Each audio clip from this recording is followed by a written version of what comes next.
나 평소에 기분이 너무 왔다 갔다 해. 조울증인가 봐. 정신과 약 그거 한 번 먹으면 중독되는 거 아니야? 머리가 망가진다던데. 정신과 의사세요? 그러면은 제 마음도 읽고 그런 거 아니에요? 정신과?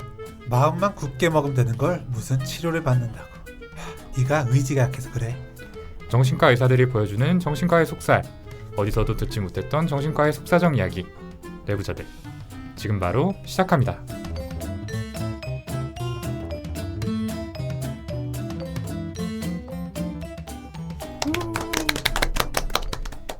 네, 안녕하세요. 젊은 정신과 의사들이 하는 솔직하고 은밀하고 자상한 정신건강과 마음 이야기 내부자들입니다. 자, 먼저 각자 소개부터 좀 해주시죠. 네, 안녕하세요. 윤희우입니다.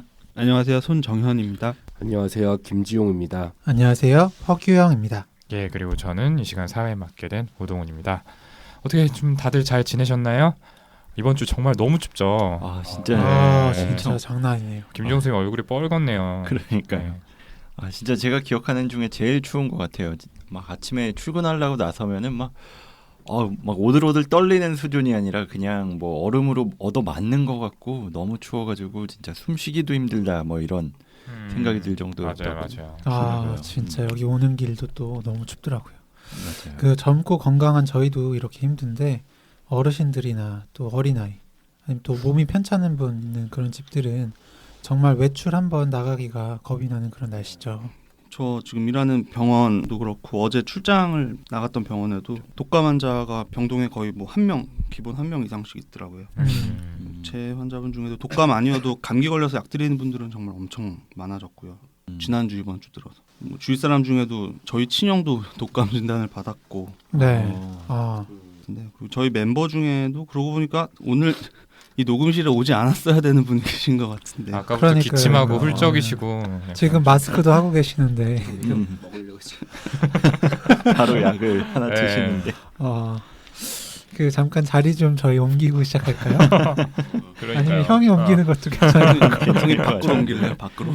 그러니까 막 우리한테 감기 옮겨놓고 또 방송 나가려고 그런 꿍꿍이 같은데 오늘 그러고 보니까 오늘 방송국 좀 높은 분 만난다고 되게 이따 아픈 미팅 있죠. 아픈 와중에도 되게 차려입고 온 것 같은데. 저는 김지용 선생님이 이 방 들어오실 때부터 이렇게 유심히 보고 있었어요. 저 맞아요. 퍼가 예사롭지 않다. 굉장히 풍성하다. 꽈배기 역시 니트도 패셔너블 네. 그렇지. 방송인적인 컬러감이 느낌이네. 좀 그러니까. 이게 아무나 소화하기 힘든 컬러감인 옷을 입고 오셨는데 좀 그런 것 같습니다. 저 동의해요. 네, 옷 사기 전에 동훈이한테 컨펌 받았어야 되는데 제가 또 잘못했네요. 그러네요. 그러고 보니까 저 로고 되게 유명한 브랜드인 것 같아요. 저는 그 매장 들어가지도 못하고 밖에서 떨면서 저 옷 입는 사람 정말 부럽다. 저 갖고 싶다라고 생각했던 이번에 꿈의 옷인데 기상청에서 그 했었잖아요. 2월 한파 이제 더 이상 끝났다 없다. 그 예고가 나올 때 아니야 그럴 리가 없어. 그 방송 그걸 보고 샀어요. 난 너무 추워 이러고 샀는데 근데 오히려 독감에 걸려가지고 저는 지금 진짜로 고생하고 있고 병원에서 환자분들 뵐 때도 마스크 쓰고 진료하느라 죄송하고 좀 그런 상태이긴 하네요. 왜 오셨어요? 와도 뭐라 그러네 이제. 그래도 그저께랑 어제보다는 많이 좋아져서 또 방송 같이 해야죠. 오늘 진짜 좀 힘든데 오늘 비난을 좀 삼가해 주셨으면 진짜로 힘들어요. 아플 때 공격받으면 약간 슬프잖아요. 약간 눈물 날라 그러는데 평소처럼 동훈이 혼자 그러는 것도 아니고 다 같이 그래서 근데 꼭 여러분들 아까 희우 특히 말한 거 뭐 혼자 방송 나가려고 나머지 아프게 하려 한다 뭐 이런 말들은 마치 피해망상이 온 거 아닌가 이런 생각이 들기도 왔어요. 하네요. 네. 저도 아까 사실 섬뜩했거든요. 근데 대사를 잘 읽어주셔야지 제가 그 다음 대사를 치는데 왜 스킵을 하시는지. 뒤에도 다 아니 이런 건 좀 형이 얘기를 다 썼는데. 애드립으로 하세요, 손정 선생님. 그래요? 어떻게 되지? 저한테 그러시지 또? 손정 선생님 지지 세력 되게 많던데. 막 리플에 네, 그러니까 막 매니아층 안 봐서. 올림 막 이런 댓글 달아주신 분도 계시고. 되게 손정 선생님이 환자 생각하는 마음이 되게 따뜻하게 느껴진다. 진짜요? 제가 요새 안 봐가지고. 아니 좀 손정 봐주세요. 선생님 사회본편에 대해서 되게 호의적인 댓글 달아주셨더라고요. 안 그래도 동훈이 없었는데 괜찮았다 그래서 약간 좀 맘상했어요. 저. 그랬을 것 같아요. 동훈이가 그랬구나. 근데 나에 대한 언급은 아예 없었어요. 그래도 언급이라도 있었던 게 어디야. 전부터 늘 저런 식이네요. 이상한 디펜스를 쓰시네. 아무튼 뭐 손정현 선생님이 아까도 물어봐 주셨지만 제가 오늘 나온 이유는 손정현 선생님은 안 보고 있으니까 잘 모르는 것 같은데 저희 순위가 요즘 팟빵 순위가 진짜 많이 떨어졌어요. 네, 그래가지고 제가 좀 장기간 비었던 기간이 그때 생긴 악영향이 아직까지 좀 지속되고 있다는. 그래요? 저번 방송에 나오셔서 그렇게 떨어진 것 같은데. 좀 원래 네. 되게 반영되려면 시간이 좀 걸려요. 이제 지난 2주간 네. 네, 폭락한 것 같은데요, 저희. 그렇기 때문에 코인처럼. 아픈 몸을 이끌고 최선을 다하기에 나왔습니다. 하여튼 한 달간 형이 조금 자주 못 나왔는데 뭐 그다지 순위 떨어진 그런 적 없는데 그러니까 많이 아프신가 봐요. 과대망상이 오신가. 아프긴 아픈데 감기가 아니라 희우만 그런 줄 알았는데. 내 얘기가 왜 나와요 또. 네. 어쨌든 자 이제 저희 사담은 이 정도로 좀 마무리 짓고요. 사실 오늘 방송의 주제는 망상으로 저희가 잡아봤죠. 예. 그래서 이 주제에 맞춰서 꾸민 저희의 대본 상황극이었는데 뭐 전혀 너무 자연스러워서 티가 나지 않았겠죠. 지용이 울 뻔했긴 한데. 저거는 진짜 같은데. 사이 좋잖아요. 네. 저의 연기력에 대해서는 조금 이해해 주셨으면 좋겠고요. 아무튼 그러면 26-1화 정신과의 비밀을 소개합니다. 정비소 시간 본격적으로 시작해 보도록 하겠습니다.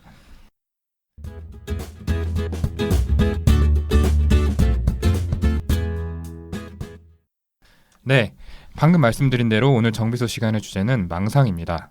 망상은 정신과의 여러 증상들 중에서 아마도 좀 제일 일반인 분들께 익숙하고 또 자주 언급되는 그런 증상이 아닐까 싶죠.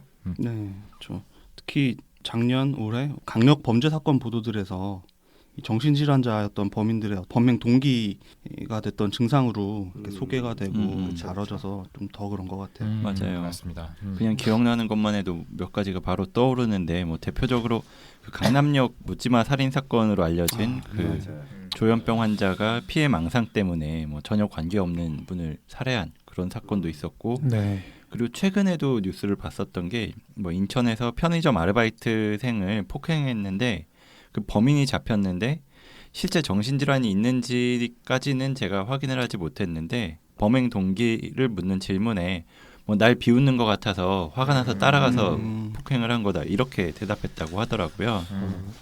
네, 뭐 진짜 끝없이 그런 많은 사건들이 있죠. 최근에 뭐 또 기억나는 게 가족끼리 이렇게 죽이는 뭐 사건도 있었잖아요. 강아지에 뭐 악령이 강아지로 들어갔고 뭐 맞아요. 가지로 들어갔다 이러면서 네, 이렇게 또 나올 때마다 되게 큰 사회적으로 이슈가 되다 보니까 정신과에 대한 좀 부정적이고 위험한 이미지를 대표하는 간판 같은 좀 그런 느낌이 있기도 해요. 맞습니다. 네. 그래서 이제 혼자만의 잘못된 생각이다라는 이 망상에 대한 대략적인 개념은 모두들 아실 것 같은데 또 그렇다 보니까 일상에서 뭐 비유적인 의미 또는 뭐 오해 때문에 원래 의미와는 좀 다르게 사용되는 경우가 많더라고요. 그냥 뭐 자신의 생각과 좀 다르다거나 잘못됐다고 생각했을 때 그냥 야, 너 망상 아니냐? 이렇게 뭐 얘기할 때 있잖아요. 맞아요. 네, 어떤 한 사람의 어떤 특이한 꿈이나 공상, 상상 이런 것들을 비하하거나 좀 희화화하는 의미로 쓸 때도 있어요. 네. 방송 같은 데서.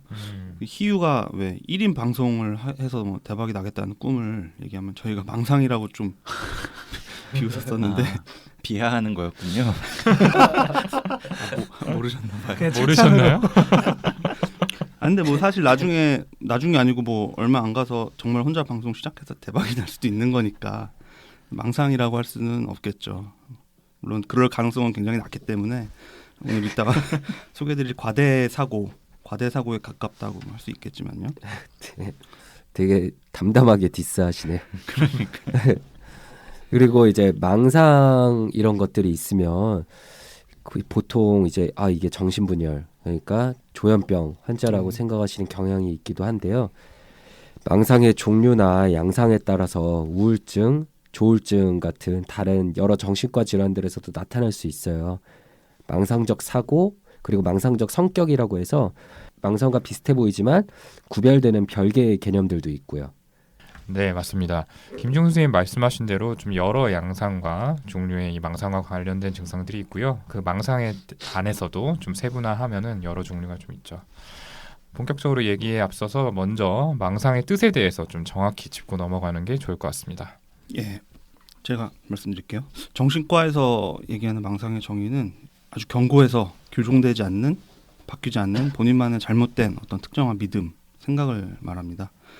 남들이 보기에 객관적으로 그 내용이 비논리적이고 불합리해서 이 사실이 아닌 게 명백한데 본인은 계속 확신을 가지고 있는 거고요. 그렇죠. 그 믿음이 이 사실과 다르다는 걸 이렇게 뒷받침하는 여러 가지 근거를 그 사람한테 제시를 해도 바뀌지 않고, 그런 여러 가지 근거들도 어떻게든 자기 믿음대로 상황을 해석하려고 이제 애를 쓰는 거고요. 예를 들어서 뭐 CIA가 감시한다는 피해 망상, 뭐 이런 분들 꽤 많아요. 네. 이런 분들이 며칠 전에 집 앞에 검은 차 3대가 나란히 서 있었다 이러면서 굉장히 불안해하시고 뭐 그들이 드디어 날 잡으러 온 것 같다 이렇게 말씀하시는 상황에서 그날 이후나 전에 그 차들 보신 적이 없지 않냐, 그날 하루 우연히 그랬던 게 아니겠느냐 말씀을 드리면, 사실은 자기가 눈치를 채고 가족한테 얘기를 했는데 도청을 통해서 그 사람들이 엿듣고서는 그 차를 다 다른 종류로 바꾼 거다.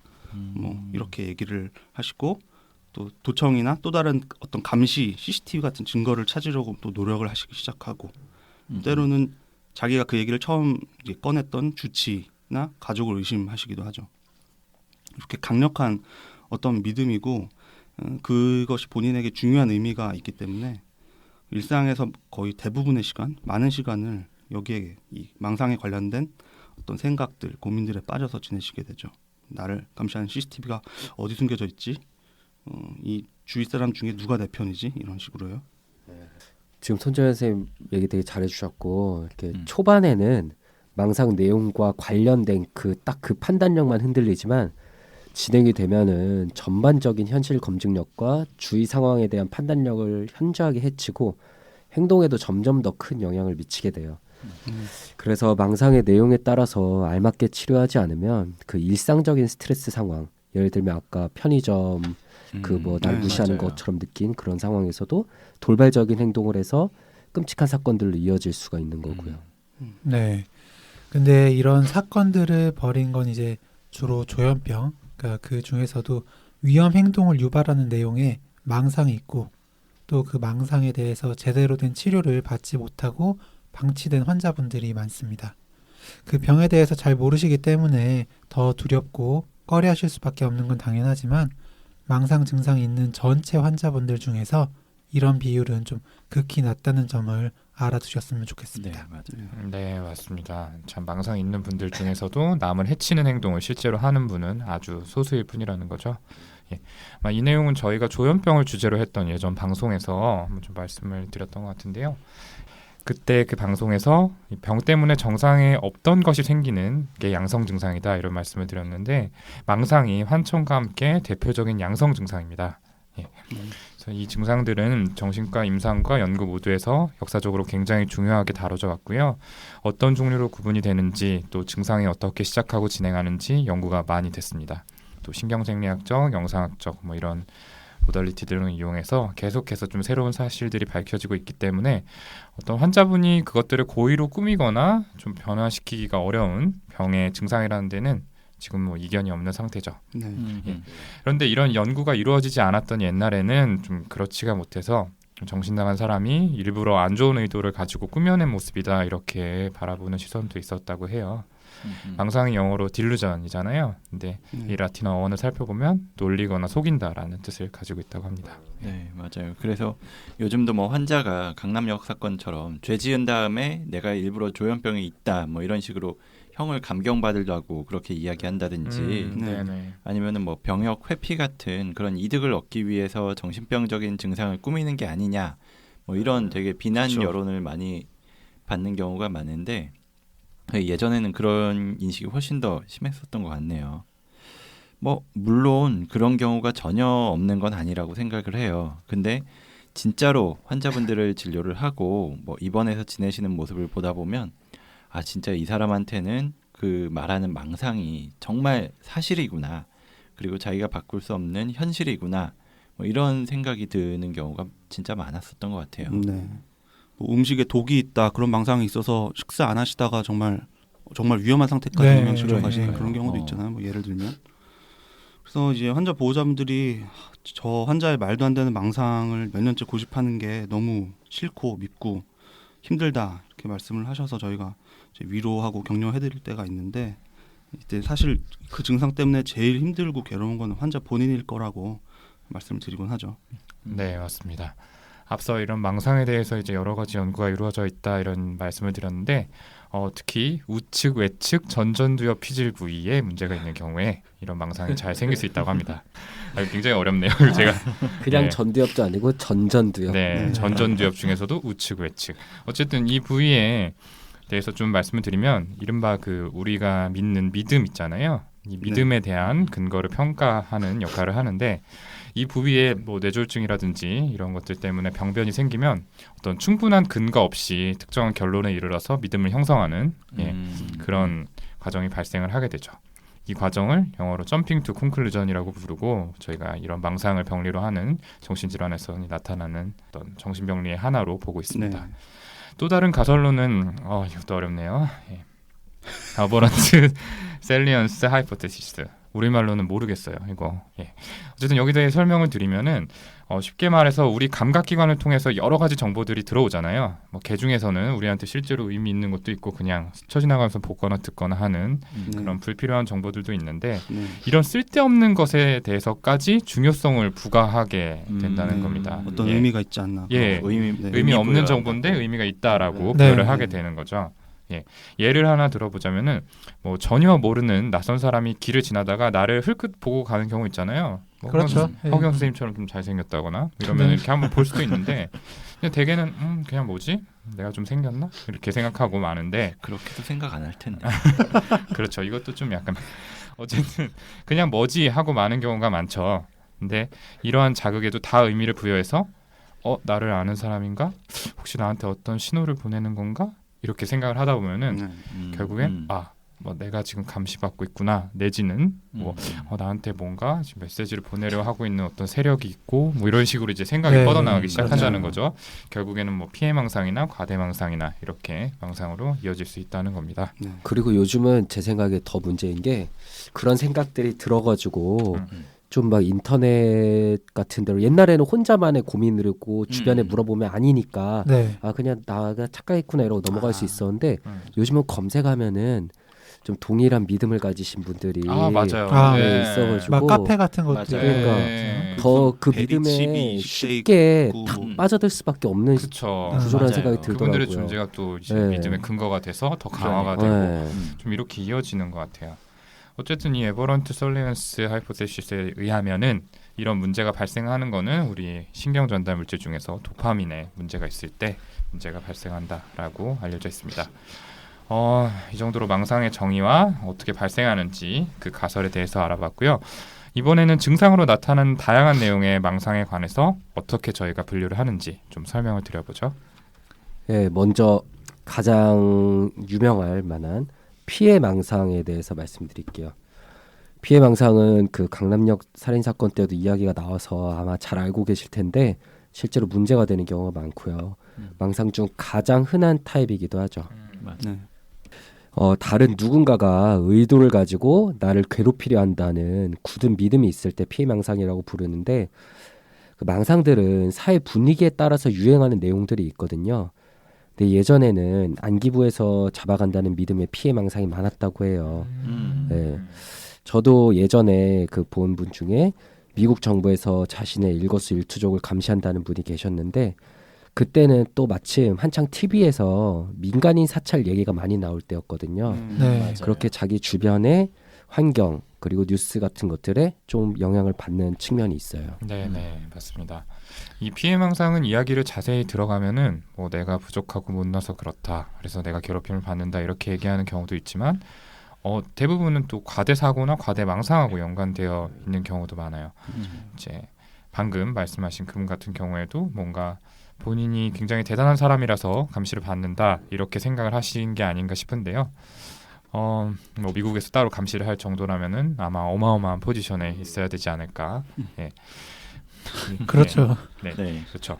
그 제가 뵙는 환자분 중에서도 본인이 개발한 기계를 북한에 김정은이 구매하려고 했는데 유엔이 방해를 해서 돈을 입금받지 못했다 이렇게 주장을 하고 계신 분이 계세요. 예, 그래서 지난주에도 이 얘기를 들었는데 이런 식으로 좀 과대망상하고 이어져 있는 경우가 있고요. 또 이런 과대망상의 경우에는 조현병뿐만 아니라 조울증에서 조증 상태일 때 특징적으로 나타나는 경우가 많죠. 네. 네. 이 과대망상은 어쨌든 본인이 되게 대단한 사람이다, 혹은 대단한 힘을 갖고 있는 사람이다 라고 믿는 건데요.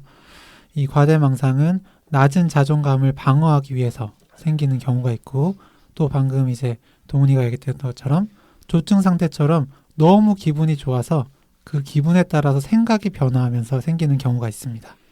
지용이 형을 예로 자꾸 들어서 좀 미안한데, 지용이 형이 예전에 좀 너무 힘들었던 거예요. 이제 의대에 들어와서 막 계속 고생하면서 왜 난 이렇게 안 되지? 고등학교 때까지는 내가 공부도 잘하고 인기도 많고 잘 나갔었는데 대학 와서는 잘 안 된다 하면서 자신감이 막 극도로 낮아지는 거예요. 그러다가 자신을 이제 보호하기 위해서 갑자기 나는 신이다, 나는 뭐든지 할 수 있는 존재다, 이런 과대망상이 생길 수도 있고, 혹은 이제 요즘 뭐 사실 좋은 일들이 계속 생기잖아요. 지용이 형이. 예. 그러니까 막 기분이 너무 좋아지다가 어느 순간 내가 하는 일은 막 다 잘 되는구나, 나는 신의 계시를 받은 사람이다 라면서 이런 식으로 과대망상이 생기는 경우도 있습니다. 그런 거였군요. 네. 그리고 피해망상 같은 경우에는 낮은 자존감이나 분노를 상대방한테 투사를 하면서 만들어진다는 연구도 있어요. 그 2013년에 조현병 학회지에 발표된 뭐 윤희우 등이 쓴 논문이 있는데요. 대단하다 진짜. 깨알 같네요 정말. 네. 기자랑. 그 내용을 보면 그 피해 망상하고 피해 사고하고 자존감하고 어떤 관련이 있는지에 대해서 연구를 했었던 논문이에요. 네.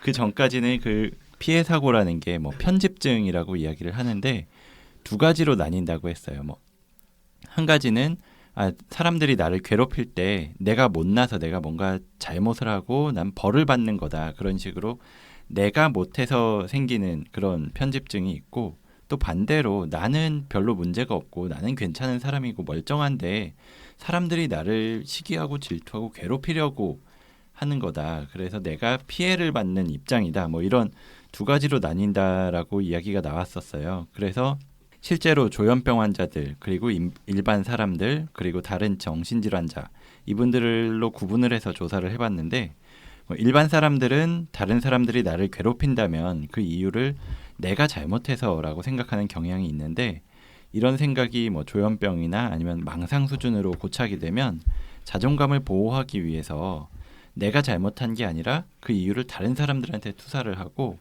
난 잘못이 없는데 사람들이 나빠서 나를 괴롭힌다라고 생각을 하는 그런 경향이 발전이 됐었거든요. 네. 근데 이거 그냥 교과서에 있는 내용 아니에요? 맞아요. 서로 그 논문을 쓸 내용이었지? 아니 그게 그전에는 밝혀지지 않았고 어느 시점에서 이게 다른가 그거를 윤희우 알아낸 등이 거죠. 쓴 논문 덕분에 교과서에 실렸다잖아요. 그랬던 것 같아요. 이거 망상인 것 같은데. 교과서에 실렸다는 부분은.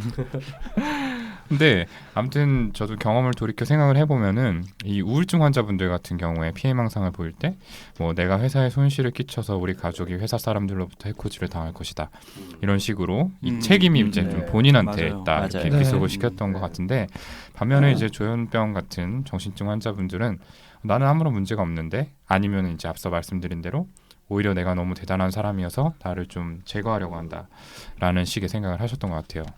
네. 그리고 이번엔 그 부정망상, 색정망상이라고 하는 이 애정에 관련된 망상에 대해서 좀 말씀드리면, 이 부정망상은 그 의처증, 의부증 생각하시면 되는데요. 사랑하는 연인이나 배우자의 어떤 부정, 외도, 바람 피운다, 의심을 하는 망상인데, 관계되는 증거가 없거나 굉장히 미약한데도 여기에 대해서 확신을 해버리고 집착을 강렬하게 하는 그런 망상이라고 볼 수 있습니다. 이게 상대방을 크게 다치게 할 수도 있어서 이 망상이 강해지다 보면 위험하고, 결국에는 배우자와 이혼을 하거나 배우자가 사망하기 전까지는 좋아지지 않고 계속되는 경향이 강하다고 통계적으로도 알려져 있고요.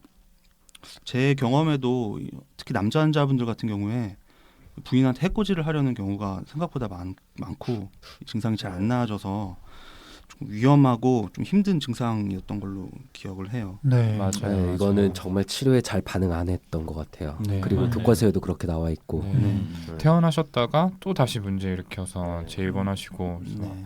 할아버지가 몇 년째 입원해 계시고 이런 케이스도 봐서 굉장히 안타까웠던 기억이 납니다. 맞아요. 그리고 한 연구로는 이 병전의 어떤 질투심 수준이 당연히 연관이 있고요. 그리고 남자분들의 경우에 이제 나이 먹으면서 생기는 발기부전이 이 증상과 굉장히 밀접한 연관이 있다고 알려져 있다. 네. 그러니까 성적으로 뭔가 펑션이 떨어지면은 상대가 나를 좋아하지 않을 것이다 이런 그렇죠. 생각이 네. 투사가 된 거네요. 결국엔. 그렇죠. 네. 네. 그리고 이제 색정망상은 이름을 듣고 좀 오해하실 수 있을 것 같아요. 굉장히 좀 이해한 게 아닌가. 전혀 저만 그랬나요? 네. 색정 왠지 좀 아무튼 지금 표정 되게 좋네요. 괜히 혼자 멀게 주셔가지고. 찍어서 네, 올리고 공감 싶다. 좀 해주시면 안 되나요? 아무튼 연예인이나 어떤 가수, 이 정치인, 뭐 그런 유명 인사나 사회적 지위가 높은 사람이 자기를 사랑하고 있고 서로 연인 관계에 있다는 믿음입니다. 제가 생각했던 그런 어떤 직접적인 컨텐츠가 있을 수도 있지만 그런 사랑에 대한 이제 망상이라고 보시면 되고요. 네. 그 제가 봤던 환자분 좀 기억이 나는데, 그러니까 만나보지도 않은 외국 유명 가수랑 본인이 사랑을 하고 있다는 그런 색적 망상을 가지고 계셨어요. 예. 그래서 그 해외로 가셔야 된다. 나는 지금 만날 약속을 했다. 그 사람이 기다린다면서 비행기 티켓까지 다 끊으셨었어요. 네. 그래서 가시려다가 가족들한테 이제 잡혀 오시게 됐는데. 아, 네. 네. 네. 저도 기억나는 분이 계신데 그분도 이제 가수가 네. 본인을 사랑하고 있다고 하면서 그래서 이제 특정 노래 가사를 이제 들려주시면서 이게 나를 향한 메시지다. 아, 네. 그리고 예전에 뭐 콘서트에 갔을 때 뭐 분명히 아이 컨택을 했었고 그때 나에게 보내는 어떤 메시지를 느낄 수 있었다 이런 식으로 말씀을 하셨던 것 같아요. 제가 뵀던 분도 지금 오동원 선생님 말한 거랑 비슷했는데 거기서 한 발 더 나아가서 이렇게 콘서트 장에서 좀 난입도 하고 막 이런 게 있어서 그 팬클럽에서 좀 제명당하시고 막 이런 분 행동화를 하셨네요. 네, 있었어요. 네. 되게 안타까워하셨었죠. 그러게요. 네, 저희가 지금까지 얘기한 망상들은 객관적으로 지금 사실일 가능성은 매우 낮지만 현실에서 일어날 수는 있는 그 내용의 믿음이라고 할 수 있어요. 그렇죠. 네. 뭐 CIA에서 감시할 수도 있죠. 그리고 외국 연예인하고 사실 뭐 이메일을 보내면서 사랑을 뭐 속삭였을 수도 있고. 네. 아주 가능성은 낮지만 네. 어쨌든 일어날 수는 있는. 그렇죠. 그런데 현실에서 절대로 일어날 수 없는 일을 망상으로 믿는 경우도 있는데 기이한 망상, 비자한 딜루전이라고 하는데 예를 들면은 뭐 내 피가 지금 불타고 있는 중이다. 네. 뭐 밤이 되면 팔다리가 잘렸다가 붓는다. 그리고 제가 직접 들었던 거는 내 몸 안에 수많은 핏줄을 따라서 수많은 쇠구슬들이 지금 계속 굴러다니고 있다. 들으셨고 그런 등의 신체 망상. 그리고 내 생각이 TV나 전파를 통해서 세상 사람들에게 다 퍼지고 있다라는 전파 망상 등이 있고요. 네. 네. 이거 사토라레 때문에 좀 많이 생겼던 것 같아요. 맞아요. 그리고 또 흔한 게 다른 사람이 그 주위 사람으로 변신했다. 어떤 나쁜 놈이 내 주변 사람으로 변신했다. 사실 내 가족이 혹은 내 친구가 진짜 그 사람이 아니다라는 까크라스 증후군도 여기 속할 거고요. 네. 그 내용만으로 이미 현실 검증력이 현저하게 깨진 상태이기 때문에 이런 망상들은 대개 조현병에서만 증상인 경우가 있고 환청 같은 게 명확히 밝혀지지 않았어도 이런 망상을 들으면 아 조현병이실 가능성이 높겠구나라고 저희도 생각을 맞아요. 하게 되죠. 네. 네. 이렇게 이제 맥락이 없이 난데없이 나타난 망상. 그러니까 그 사람의 경험이나 환경, 뭐 기분 상태 등등을 고려해도 전혀 맞지 않는 그 망상을 진성 망상 혹은 1차적 망상이라고 부르기도 합니다. 그렇지 않고 그 사람의 입장에서 저런 생각이나 상상을 할 수도 있겠다고 어느 정도 그냥 이해 가능한 경우는 2차 망상이라고 부릅니다. 가령 뭐 내가 예수의 후예다라고 주장하면서 교회에서 막 이상한 행동을 하다가 입원한 환자분이 이런 망상이 생기기 얼마 전부터 막 잠을 못 자고 들떠 보였다면 비정상적으로 고양된 기분이 너무 좋아서 이런 망상이 생길 수도 있겠죠. 그렇다면 이제 조증 상태에서 나타난 2차적 망상의 가능성을 좀 염두에 둬야 될 거고 그렇죠. 또 이제 그런 맥락이 없이 그냥 기이한 내용의 망상이 지속되는 상태였다면 조현병을 좀 더 우선해서 이제 고려를 해야 되겠죠. 네, 좋습니다. 지금까지 저희가 망상의 의미와 그 종류에는 어떤 것들이 있는지에 대해서 이야기를 나눠봤고요. 내용이 길어지니까 우리 잠깐 쉬었다가 2부에서 다시 망상에 대해서 이야기를 들고 찾아뵙도록 하겠습니다. 2부도 계속 들어주세요.